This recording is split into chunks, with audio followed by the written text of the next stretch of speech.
Hi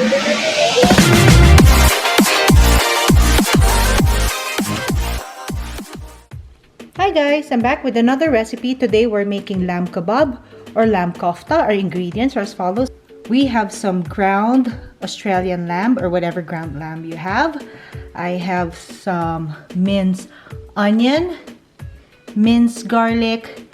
I have here minced parsley, mint, and a combination of cinnamon, cumin, pepper, coriander powder, and salt. There you go, guys. Let's make some kebabs.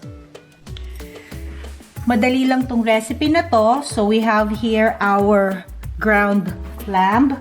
We are gonna add in our garlic, minced garlic. Siguro mga 4 garlic cloves to na mince ko using my food processor. Or you can just use your knife.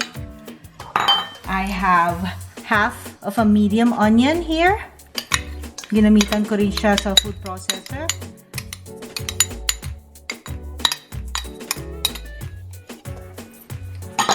Next, our parsley.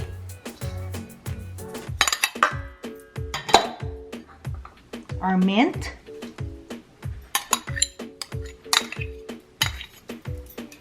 And then all our spices here.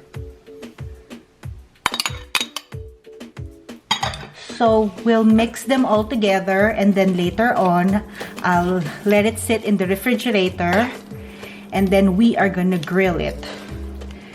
Pero before that process, we wanna taste this first. What I do is I fry a little portion of this mixture, and I taste it for seasoning, and then I'll know what needs to be included pa, or at least I know kung kulang pa ng seasoning. So I'm just gonna mix them all together, and then I'll prepare a pan with a little oil, and then I'm gonna fry some. Okay guys, so I tasted for seasoning. It needed a little more salt, so I'm just gonna add some salt and then mix them all together.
So, eto na guys, yung aking formed kebab. Nilagay ko siya sa aking wooden bamboo skewers. And now we're ready to grill it.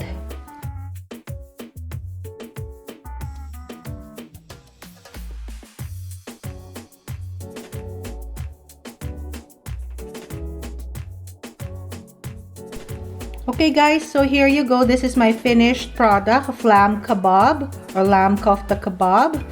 I hope you give this a try and let me know what you think. Thank you.